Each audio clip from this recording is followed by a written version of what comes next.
We are sitting right now with Joyce Carol Oates. It's an honor to have you. Your book that we're going to talk about to start is Lovely, Dark, Deep. It's a collection of stories. But first, welcome to the Miami Book Fair International on PBS. Thank you. I'm delighted to be here. It's wonderful. You have such a prolific career. You've written however many books, so many, and yet this is a book of stories. And I looked, and I think there's 35, 36 short story collections. I've spoken to Stephen King about writing short stories, and he talked a little bit about how you can sort of lose your touch with short stories. You've written so many and so frequently that I don't think that would be the case for you. What is your thoughts about the story versus writing a novel? Well, I love to read short stories, and I think our writing all springs from our reading. When we're children, we get very excited by something, and then we're very mimetic, and we want to imitate. So as long as I'm reading stories and thinking about stories, I'm sure I'll be writing them. I think stories are, by their nature, much more experimental. When you can do certain things with stories that you might not want to do with a novel, which is such a longer.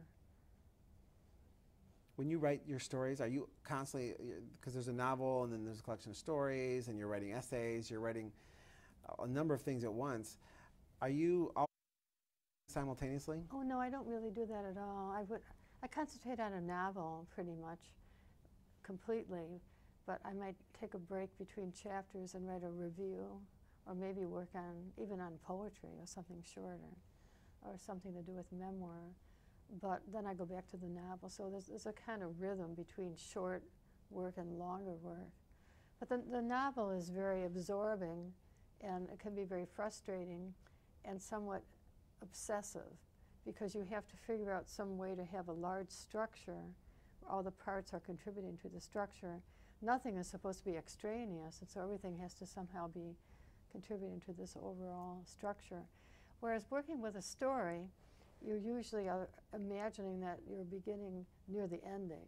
You know, the ending is in mind. You have the ending in mind, and you go back a little and then move to the ending.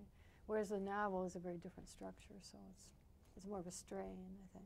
When you're putting together these stories, some of which we'll talk about, how much of when you're writing a story do we readers not even see? I mean, how much is in your mind when you think of a story like Lovely, Dark, and Deep, which is a really dark story about a person who comes to interview Robert Frost. It takes a decidedly dark turn in the middle of that story. How much of that story that you've thought about in your head doesn't even touch the paper that we read? Well, that's difficult to answer. In writing about Robert Frost, of course, I had done research into him, and I read a lot of his poetry, throughout my whole life. And he does have a very dark and mysterious and secretive personality, which is true for most creative people. I mean, there's a sort of subterranean power there. And so I was very sympathetic with Frost. The poetry has a serial-comical tone to it, but basically I was quite sympathetic with him. So I think virtually everything that I wanted to say is in the story. Now, in a novel, there are a lot of extraneous things that you don't finally get to put in a novel. It's sort of extra, even extra chapters sometimes. But with a short story, just about everything does go in. You've said before that you're an observer and that you don't have a personality, which I thought was really fascinating because I see personality like oozing out of all of your books, but in your own mind, you've said that you don't think you have one. Well, I think I aspire to a kind of transparency. So if I'm writing about Robert Frost, the language I choose for him is appropriate for him. If I'm writing about a young person, the language, again, is appropriate for a young person. So I'm trying to have not my own style always, though I do have a style when I write reviews and memoirs. Obviously, that's more or less my style. But I'm not really that interested in my own life. I'm more interested in the subjects that I'm writing about. It's funny you mentioned style. I would be very hard-pressed to pinpoint an actual style for you. You remind me of like Van Morrison, who's prolific and courageous and experimental and never doing the same thing twice and continually reinventing and trying something different. You cannot pigeonhole the guy. I feel the same way. Continues. It's always changing. I don't think I could put you in a style anywhere. I don't know how I would explain that. You've written about so many different subjects. What do you think about when someone asks you, like, how do you describe yourself? Well, as I said, I would like to choose an appropriate language for a character, particularly if it's a first-person narration. You know, the voice it's a mediated voice. So it depends on my subject matter. Whatever I'm working on, it's in terms of characters. Like I'm working on something now. I'm working on a person who's an anti-abortion activist who he joins a very right-wing organization, and he's going to kill an abortion doctor. So I chose a language for him that's appropriate for him. He doesn't have long words. He doesn't have long sentences. He's not that well educated, but he has a good deal of passion and sincerity. So it's a portrait I wanted to make nuanced. So like a photographer, like kind of paying attention to areas of beauty and interest in their life, you sort of pull these nuggets out, and it seems though there's some elements of your own life in a lot of things. Like for instance, The Accursed, which is a story about a Princeton, you know, there's a Princeton component that you've taught at Princeton for years and years. How much of your stories comes from the points of nostalgia from your own life? How much? Oh, I guess it depends literally on what it is. I've written a lot about my hometown area in upstate New York, which is the snow belt of America, and that's where Buffalo just got, like, you know, 10 feet of snow. Right. And more coming. And more coming, yes. It's very depressing, but I'm not there, so I have a little flurry of great happiness in not being in the snow belt. So I've written a lot about that, and I wrote quite a bit about Detroit. I loved writing about Detroit. It was when I lived there, it was a very vibrant city with a lot going on. Then in 1967, with the so-called riot, the 12th Street troubles on 12th Street, or whatever euphemism it was called, that became then an exemplary American city in the sense of being almost allegorical. Many things that were wrong with the whole United States were concentrated in Detroit. So writing about race and conflict in Detroit, I thought I was writing about it in many, many cities. And so that was very fertile. And now I'm writing a bit more about New Jersey. I've lived here since 1978, and I've started to write about New Jersey.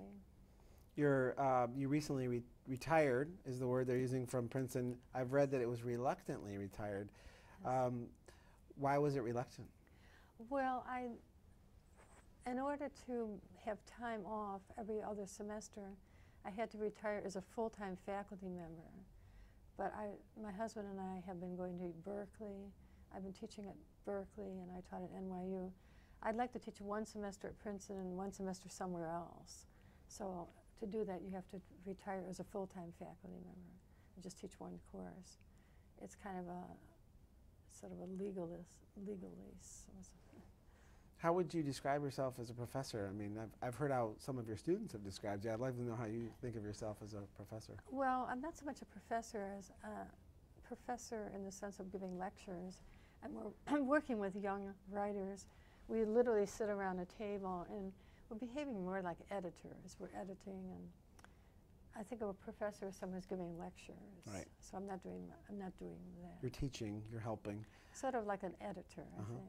So there's a lot of, you're dealing with a lot of young writers who are at the very beginning of their careers who are hopefully going to launch into some other phase or do some more with their work. How do you encourage those young writers, remembering back to your own days as a young writer, to kind of get over that hump and to figure that next step out and to sort of navigate the choppy waters of beginning this whole phase? Well, some of these young people have been writing in high school. They're not exactly beginning. Some of them are just dazzlingly good writers. I have some students right now who are just brilliant. I mean, they don't really need a teacher. Basically, they're writing very well right now.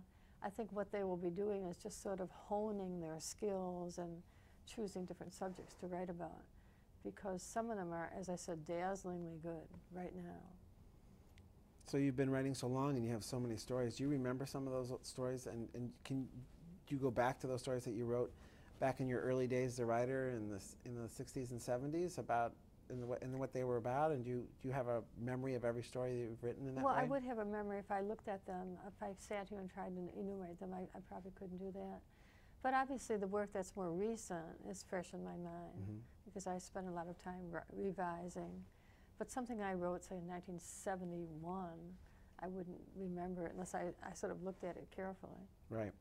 There's been so much. I mean, an enormous amount of writing that covers so many different areas, of course. When you think about like your future and how you're writing, do you think you'll keep up this pace, or do you like to focus on different things? I don't know how to answer that, really. It all depends upon one's health, I guess, how much energy we have. Things happen in life, and suddenly we don't have quite the energy that we used to have. How much do you enjoy this process of going out and talking about your books and meeting your readers versus, staying at home and writing every day? I like meeting people. The only thing I don't like is the travel. The travel is onerous and difficult, and everybody says that. It's not just me. But I was at the Texas Book Fair a couple weeks ago. It was delightful. I had a great time, but the travel was just so arduous, and so that's the reason that one might not come to anything. I think it's mostly because of the airplanes. Well, we like that at least we give you warm weather in Miami. Yes, that's true. And we love that you've taken time to talk to us today. And we appreciate all that you're doing, and we hope you have a wonderful stay here in Miami. Thanks for talking to us. Thank you.